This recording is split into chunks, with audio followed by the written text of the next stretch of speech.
تین صورتوں نے مجھے بوڑھا کر دیا ہے، سورہ ہود اور دوسری صورت ہے واقعہ اور تیسری سورہ نبا۔ اللہ نصیحت بھی کرتا ہے، اللہ تبارک و تعالیٰ سمجھاتا بھی ہے، اللہ تبارک و تعالیٰ عذاب سے بھی ڈراتا ہے، کبھی پانی کا عذاب، کبھی پتھروں کا عذاب، کبھی سخت آواز کا عذاب، کبھی دھماکے کا آواز۔ یہ چیزیں سب ہوتی ہیں تاکہ انسان کسی صورت میں بندہ تو بن جائے نا، جو عمل کیا ہے یہ نہیں۔ سورہ ہود ہے اس کے بعد، اس میں بھی اللہ تبارک و تعالیٰ پہلے قرآن مجید کا ذکر کر رہا ہے۔ یہ میری کتاب ہے جس کی آیتیں بڑی مضبوط ہیں، مستحکم ہیں، ان میں کوئی کمی نہیں پائی جاتی، ان میں کوئی اعوجاج نہیں پایا جاتا، کوئی ٹیڑھا پن نہیں پایا جاتا۔ پھر میں نے بہت سارے احکامات کی تفصیل بیان کر دی ہے۔ یہ تفصیل بیان کرنے والا کون ہے؟ اللہ ہے، جو حکمت بھی ہے، حکیم بھی ہے، ہر چیز کو جانتا بھی ہے۔ میں سے ہے کہ جب یہ صورت نازل ہوئی ہے، ابھی مکہ میں تھے، مدینہ کی طرف ابھی تیاری نہیں کی تھی، ان دنوں یہ صورت نازل ہوئی ہے، تو حضرت نے ارشاد فرمایا شیبتنی سورۃ ہود، کہ مجھے سورت ہود نے بوڑھا کر دیا ہے، کمزور کر دیا ہے سورت ہود نے مجھے بوڑھا کر دیا ہے۔ لوگ بڑے پریشان ہوئے، کہنے لگے یا اللہ، سورہ ہود میں تو آپ کی تعریف کی گئی ہے، نوح کی تعریف کی گئی ہے، ابراہیم کی تعریف کی گئی ہے، اسماعیل کی، آپ کا ذکر خیر ہوا ہے۔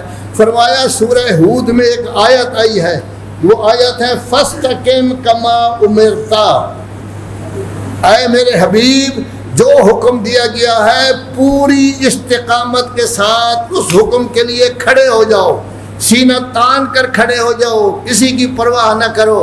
گویا مطلب یہ ہوا کہ کوئی نہ کوئی چیز ہے کہ مجھے حکم دیا گیا استقم کما امرت، کہ جو آپ کو حکم دیا گیا ہے فوراً اسی کے مطابق عمل کرو۔ یہ لفظ ایسا تھا، یہ کلمہ ایسا تھا جس کی وجہ سے میں اپنے آپ کو بڑھاپا محسوس کر رہا ہوں۔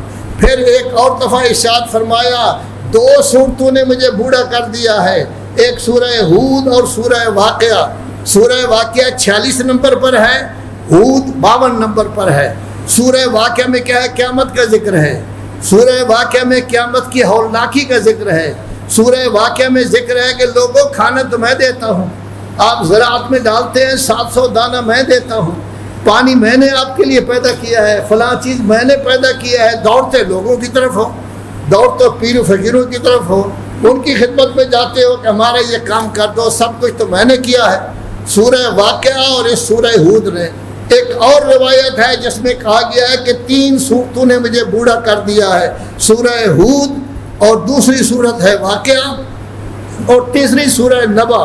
سورہ نبا میں قیامت کی آمد کا ذکر کیا گیا ہے کہ قیامت میں لوگ 10 گروہوں میں تقسیم ہوں گے۔ بعض ایسے لوگ ہوں گے کہ جن کی زبانیں نکلی ہوئی ہوں گی، بدبو آ رہی ہوگی۔ یہ وہ لوگ ہیں جو غلط بیانی کرتے ہیں، غلط چیزیں پڑھتے ہیں، غلط چیزوں کا ذکر کرتے ہیں۔ کچھ لوگ ایسے ہوں گے جو سر کے بل جھکے ہوئے ہوں گے، وہ یہ جج ہیں جو غلط فیصلے کرتے ہیں، خرابیاں کرتے ہیں۔ کچھ عورتیں ہوں گی جن کے پستان لٹکے ہوئے ہوں گے اور اتنی بدبو ہوگی کہ لوگ ان سے پریشان ہوں گے۔ یہ غلط کار عورتیں، اس طرح کے 10 گروہ کا ذکر کیا گیا ہے۔ کہا گیا ہے قیامت کے دن یہ 10 گروہ آئیں گے، یہ لوگوں کے لیے مصیبت کا موجب جو ہے وہ بن جائیں گے۔ تو اللہ تبارک و تعالیٰ قرآن مجید میں واعظ بھی کرتا ہے، اللہ نصیحت بھی کرتا ہے، اللہ تبارک و تعالیٰ سمجھاتا بھی ہے، اللہ تبارک و تعالیٰ عذاب سے بھی ڈراتا ہے، کبھی پانی کا عذاب، کبھی پتھروں کا عذاب، کبھی سخت آواز کا عذاب، کبھی دھماکے کا آواز۔ یہ چیزیں سب ہوتی ہیں تاکہ انسان کسی صورت میں بندہ تو بن جائے نا۔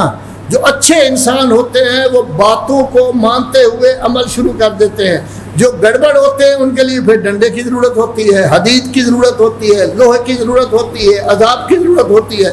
یہ سب کچھ اللہ تبارک و تعالی ہمیں بارہا متوجہ کرتا رہتا ہے۔ سوچ، غور کر، تیرے ہاتھ میں کیا ہے؟